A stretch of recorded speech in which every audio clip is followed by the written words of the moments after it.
चित्रांगत और विचित्रवीर्य 2 पुत्र हुए। शांतनु की जल्दी मृत्यु हो गई, सत्यवती विधवा हो गई, अपने पुत्रों को राजगद्दी देना चाहती थी। लेकिन चित्रांगत क्षय रोग से मर गया और विचित्रवीर को उसी के नाम वाले यक्ष ने मार दिया। इन दोनों का काशी राज की कन्याओं से भीष्म पितामह ने ब्याह कराया था। अंबा, अंबिका और अंबालिका, इन तीनों को स्वयंवर से उठा करके भीष्म पितामह बल के इसमें ले आए थे। तो अंबिका और अंबालिका ने तो चित्रांगत और इससे विवाह कर लिया था, लेकिन जो अंबा थी वो बहुत, या तो भीष्म तुम मुझसे विवाह करो या मुझे स्वयंवर से उठाकर नहीं लाना चाहिए था। तुम्हारे पास 2 भाई हैं, तुम 3 बहनों को उठाकर की क्यों लाए हो? मैं तुम्हारी मृत्यु का कारण बनूंगी। उसने परशुराम जी को बहुत मनाया, उसने अनंत महादेव की उपासना करी, उसने अपनी देह को अग्नि में भस्म कर दिया। अगले जन्म में वो शिखंडी बन करके इस धरती पर जन्म ली। भीष्म पितामह सत्यवती बार बार कहती थी विवाह कर ले, वंश को चलाने वाला कोई नहीं है। जिसके लिए हाय हाय करी थी सत्यवती ने, वो अब कुछ नहीं बचा था। कई बार आप भविष्य का इतना निर्माण नहीं कर सकते, इसलिए वर्तमान को सुधारिए। भविष्य के लिए इतनी ज्यादा हाय हाय मत करिए, क्योंकि किसको क्या पता है कि क्या होगा। आज सत्यवती बहुत रोती है, मेरे हाथ खाली हो गए। याद करती है अपने पुत्र वेदव्यास को। कृष्ण, तूने कहा था जब मैं तुझे बुलाऊंगी तू आ जाएगा। आज तेरी माँ अकेली पड़ गई है, तू आ जा। वेदव्यास जी कहते हैं मैं अपनी माँ के लिए वहां गया तो, पर वो सब देखकर मुझे अच्छा नहीं लगा। मेरी माँ रोती थी, उसे वंश चलाना था। हस्तिनापुर सुना है, मैंने उसी विद्या का प्रयोग किया जो मैंने महादेव और भगवती से प्राप्त करी थी। उन दोनों को एक निश्चित किए गए मुहूर्त में आने के लिए कहा गया, लेकिन वो दोनों विचित्र थी। एक तो अपने शरीर पर चंदन लगाई आई थी और दूसरी आंख बंद करके आई थी। इसलिए एक के अंधा धृतराष्ट्र हुआ और एक के पीलिया से रोगी पांडु हुआ। एक और उसी मुहूर्त में फल की टोकरी हाथ में लेकर बड़ी खुशी खुशी, उसे पता भी नहीं था, बड़ी दूर से चली आ रही थी ये सुनकर कि वेदव्यास जी आए हैं, सुना है भगवान व्यास आए हैं। उसे नहीं पता था यहाँ क्या हो रहा है। और उसी समय वो सत्यवती के सामने से झर्र से निकल गई हाथ में फल की टोकरी लेकर कि भगवान व्यास आए हैं, भगवान व्यास आए हैं कहती हुई उसने वहां मत्था टेक दिया। वेदव्यास जी ने उसी दृष्टि से उसे भी देखा और उसके विदुर प्रकट हुए। ये 3 बेटे उस समय वहां पर जन्मे थे। इस तरह विदुर जी धृतराष्ट्र और पांडु के भैया होते, पर वो दासी से जन्मे थे, इसीलिए उन्हें मंत्री पद पर रखा गया। अंधा धृतराष्ट्र हमेशा चाहता था कि मैं बड़ा हूँ, राजगद्दी मुझे ही मिले। ये संघर्ष बढ़ता गया, बढ़ता गया, बढ़ता गया। पांडु का विवाह कुंती से हुआ। कुंती भोजेन रागे तु पार्थिता कन्निका सुभाहा सूरसेन सुता कुंती। कुंती सूरसेन जी की बेटी है, लेकिन कुंती भोज राजा ने पाली है। एक दिव्य कन्या है कुंती, महासतियों में उनका नाम है। दुर्वासा मुनि की चातुर्मास में सेवा करके उन्हें प्रसन्न कर लिया है। इस कन्या का भाग्य कैसा है, इसे एक ऐसा पति मिलेगा जो पीलिया के रोग से रोगी होगा। अगर वो इसे छुएगा तो मर जाएगा, इसके संतान नहीं होगी। ऐसा नहीं हो सकता। उन्होंने एक मंत्र दिया, जब तुझे ऐसा लगे कि मुझे मेरी गोद में पुत्र प्राप्ति की कामना है, तब इस मंत्र का आवाहन करके किसी देवता को बुलाना। कुंती ने दुर्वासा मुनि के जाने के साथ ही उस मंत्र का प्रयोग कर लिया। बचपने में विवाह से पहले ही भगवान सूर्य का रार्धरात्रि आवाहन किया। एक प्रकाश छाया, कुंती की गोद में कर्ण आ गए। कुंती अपने आप को कलंकित नहीं बनाना चाहती थी, इसीलिए उसे यमुना में बहा दिया। एक सूत ने उसको पाला तो वो राधे, उनकी माँ का नाम था, तो राधे कहलाए। इधर कुंती का विवाह जब पांडु से हुआ तो कुंती ये सत्य उन्हें बता देना चाहती थी, लेकिन उससे पहले युद्ध का निमंत्रण आ गया और वो कुछ कह पाती कि मेरे जीवन में क्या हुआ था, आपसे पहले मुझे संतान हुई है भगवान सूर्य से, दुर्वासा मुनि की कुछ बात कह पाती। पांडु युद्ध में चले गए और जब युद्ध से लौटे तो माद्री से विवाह करके लौटे थे। कुंती निराश हो गई। अभी विवाह को 1 महीना भी नहीं हुआ था, उनका दूसरा विवाह हो गया है। कुंती फिर कुछ नहीं बोली, शांत रह गई और माद्री से विवाह करने के बाद पांडु अत्यंत प्रसन्नता में जंगल में अत्यंत सुंदरी मांदरी के साथ शिकार खेलने के लिए चले गए। वहां कोई ऋषि और ऋषि पत्नी हिरण और हिरनी के रूप में क्रीड़ा कर रहे थे।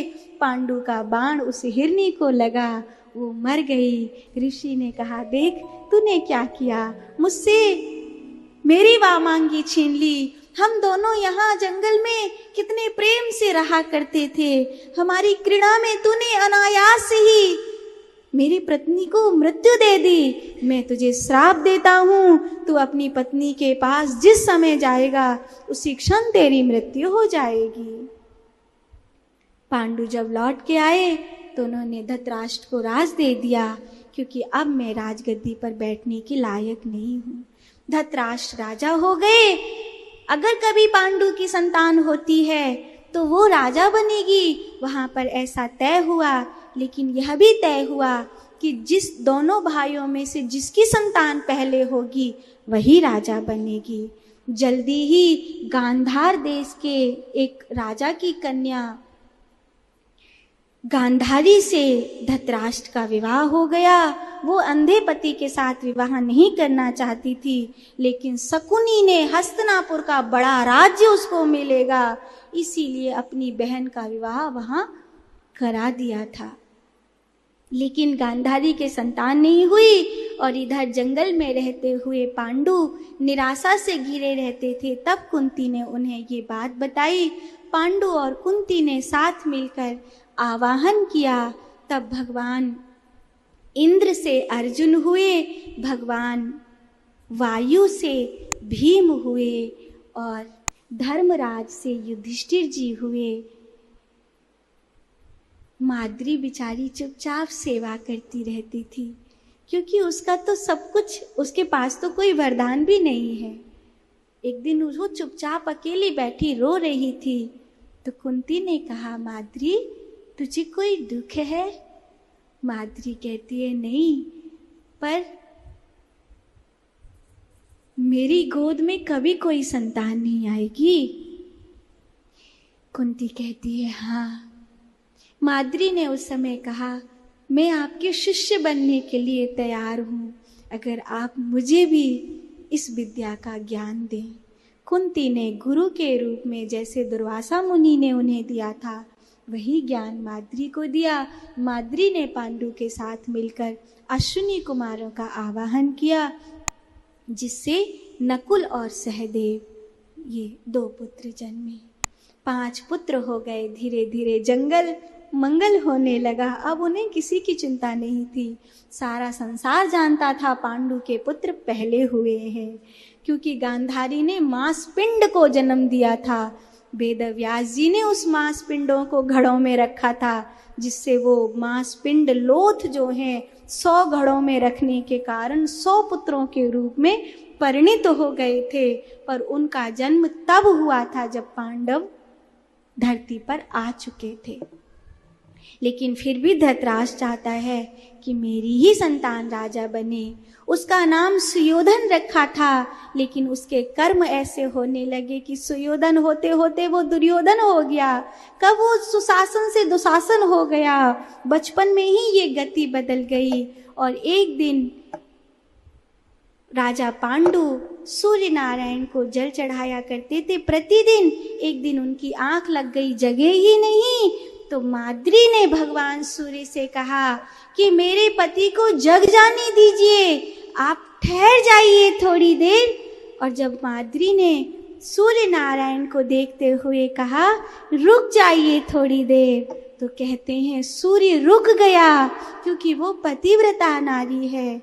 उसने पहली बार सूर्य से कहा है, देखा है सूर्य को। सूर्य तो थम गए, लेकिन जब पांडु जागे, अरे मुझे बहुत देर हो गई, संध्या बंदन किया, पूजन किया, सूर्य नारायण को अर्घ दिया, अर्घ देते ही तुरंत रात हो गई। एकदम रात क्यों हो गई? तो कुंती ने बताया ये सब माद्री की करतूत है, इसने ही किया ये। वो तो समय की गिनती तो पूरी होनी चाहिए, अब तो रात का ही समय है, माद्री ने ही दिन कर रखा था।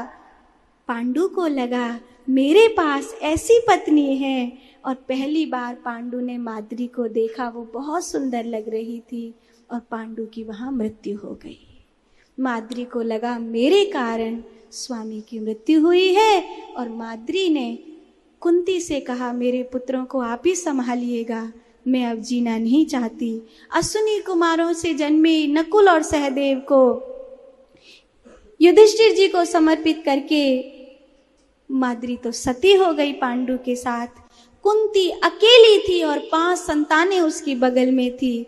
धर्म संकट ये था कि सारी दुनिया को क्या बताए। सब जानते थे कि पांडु संतान उत्पत्ति नहीं कर सकते थे, तो फिर ये किसकी संतानें हैं? तो वहां देवताओं ने स्वयं गवाही दी कि ये संतान उनकी है। उसके बावजूद भीष्म पितामह ने उन्हें स्वीकार तो किया, पर धृतराष्ट्र ने उन्हें स्वीकार नहीं किया। धृतराष्ट्र हमेशा चाहता था कि मेरा ही बेटा राजा बने। धीरे धीरे षड्यंत्र होते गए, कभी जहर के लड्डू बनवाए जाते थे, तो कभी यमुना में भीम को फेंक दिया जाता था। बड़े हुए तो लाक्षागृह में जलाने का षड्यंत्र हुआ। विदुर जी कहते हैं ये सब देखकर थक गया हूं, अब इन लोगों का मंत्री बनकर रहना नहीं चाहता हूं मैं, ये कितना सताएंगे। और जब तो हद हो गई, जब द्रौपदी का भरी सभा में अपमान हुआ, अब ये राज्य रहने योग्य नहीं रह गया है।